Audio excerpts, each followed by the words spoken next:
Good day. My name is Matthew Balog, and my study is titled A Quantitative Comparative Study of Rent-to-Own and Bank Financing Housing Schemes in Metro Manila, Basis for a Decision-Making Model. This research compares the affordability, accessibility, and satisfaction of home buyers under rent-to-own and bank financing schemes. The goal is to provide insights that can help Metro Manila residents choose the housing options that best fits their financial situation. Currently, Metro Manila is grappling with a dual challenge: rising property prices and limited affordable financing options. For the average Filipino professional, the dream of home ownership is becoming increasingly elusive as market values outpace wage growth. This creates a significant barrier to entry for the first-time buyers. The urgency of this issue is backed by data from the Philippine Institute for Development Studies, or PIDS. The reports warn of a looming housing crisis, projecting a shortage of up to 6.5 million units by the year 2030. This deficit is driven by two main factors. First, rapid urbanization, and second, lack of accessible financing. We aren't just facing a lack of physical buildings. We are facing a lack of viable pathways to own them. In response to this gap, private developers are shifting their strategies as seen in recent promo by DMCI Homes, which extends 36-month rent-to-own terms until mid-2025. There is a clear move toward flexible financing. Developers are essentially stepping in where traditional banking might feel too rigid for certain buyers. However, this raises a crucial question for the consumer. Is flexible always better? While rent-to-own schemes offer lower entry barriers, bank financing often provides different long-term interest benefits. My study aims to provide a quantitative comparison of these two paths, serving as a basis for a decision-making model that helps buyers navigate this complex financial landscape. Another example is the Pedro Hill residences, where the government constructed a condominium which the government employee, informal settlers, or renters can own a condo for 2,000 to 3,000 a month. This is a concrete example of how RTO, or rent to own, is being used in practice, including affordability and approval or accessibility consideration. Our general objective: to develop a decision-making tool or model by comparing and assessing financial costs, accessibility, and consumer satisfaction between rent-to-own and bank financing options in Metro Manila. Our specific objectives are: analyze the financial impact of rent-to-own and bank financing options in Metro Manila. Second, compare the approval process and accessibility between rent-to-own and bank financing in Metro Manila. Third, evaluate the satisfaction levels of homeowners who went through rent-to-own versus bank financing. Fourth, measure the affordability of monthly payments under both schemes for residents of Metro Manila. Then lastly, design and propose a new decision-making tool or financing model to guide residents in choosing the best option.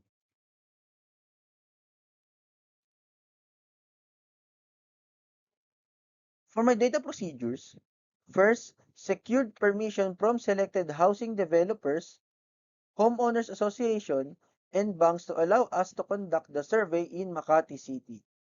After that, we will develop and validate a structured questionnaire focusing on affordability, accessibility, and satisfaction. Then identify a total 30 qualified respondents, 15 under rent-to-own, and 15 under bank financing using a purposive quota sampling method. The surveys were distributed both online and in person to ensure convenience and data accuracy. Once all responses were collected, we tabulated and encoded the data for statistical analysis using descriptive and inferential tools such as mean, standard deviation, t-test, and correlation to address our research objectives.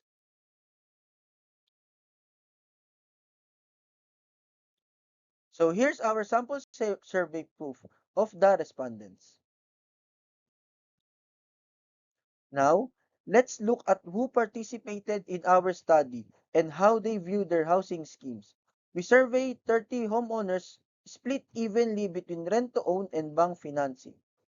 Our findings shows that half of the respondents are in 30 to 39 age bracket and 66.67 are male. Economically, the largest group, 30%, earns between 50,000 and 70,000 pesos on monthly. Regarding their experiences, both groups are highly satisfied. The grand weighted mean for both schemes is 3.83, which falls under the agree interpretation. Specifically, homeowners feel most strongly that their chosen scheme supports long-term stability with a high mean of 4.20. However, there is some hesitation in recommending their schemes to others, which receive a neutral score of 3.40. This suggests that while they are satisfied personally, they recognize that these financial paths may not fit for everyone.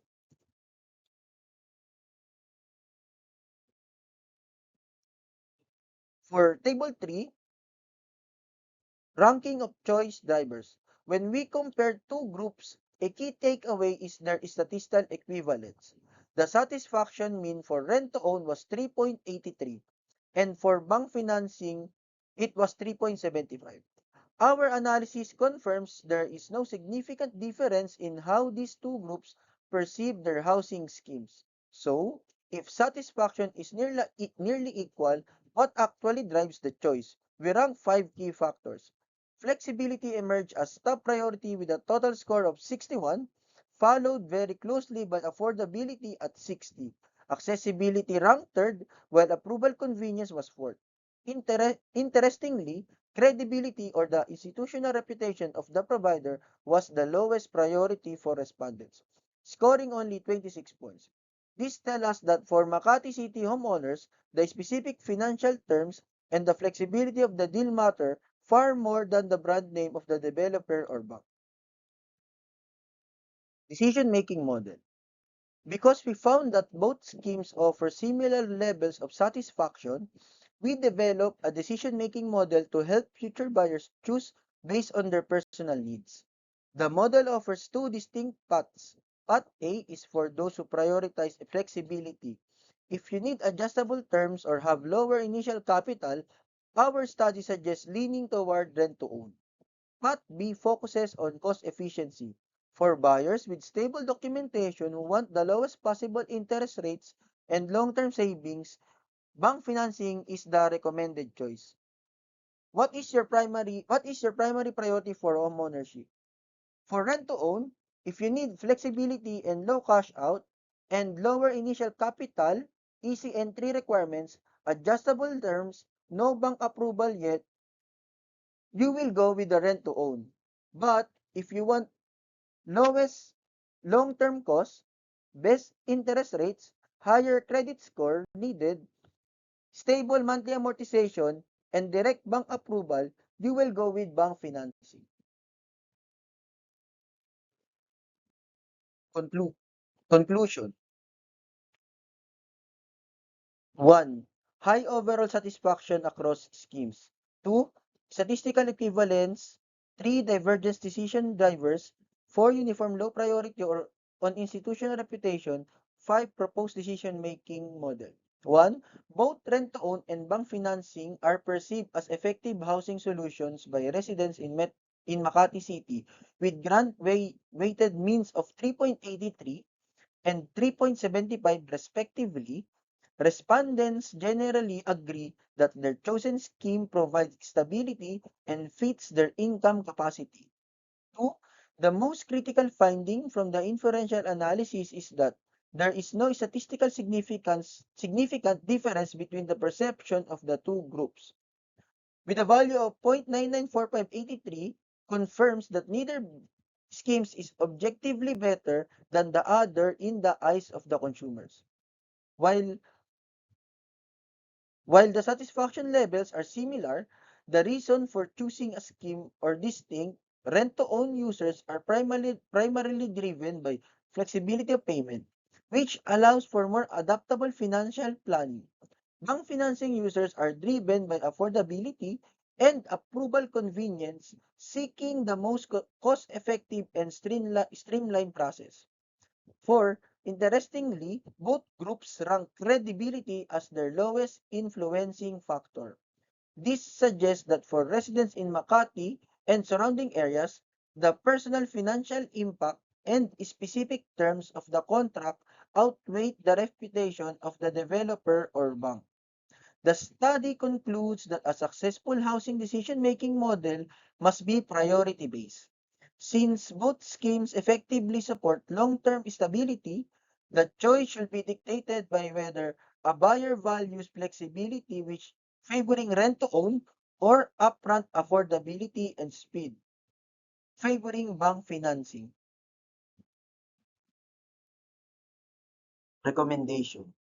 For prospective home buyers in Metro Manila, prioritize personal financial priorities. Since the study proved there is no statistical superiority between the two schemes, buyers should choose based on their highest personal value rather than general perception. Opt for rent-own for flexibility. Individuals who require adjustable payment terms or have the fluctuating income should lean toward rent-to-own, as flexibility of payment was identified as the primary drivers for this group. Opt for bank financing for cost efficiency.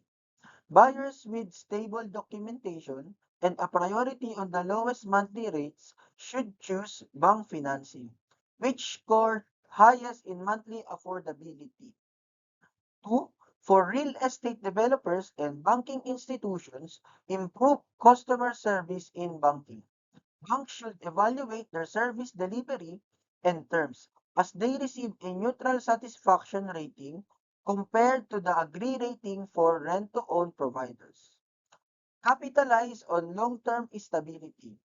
Both sectors should maintain the high standard of perceived long-term stability, which was the highest rated indicator for rent-to-own users and a strong factor for bank users. For policymakers, local government of Makati or Metro Manila, standardized comparative information.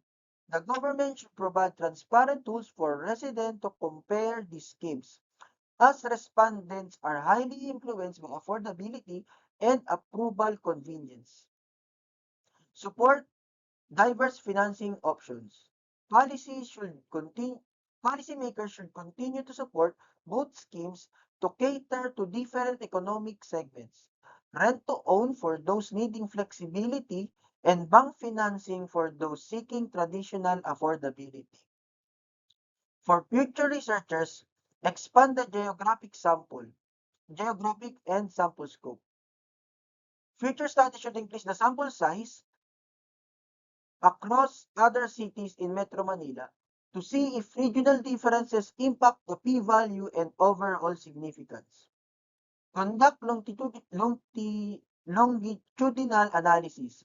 A study tracking homeowners over a 5 to 10-year period would provide deeper insight into whether the perceived long-term stability holds true as the financing terms mature.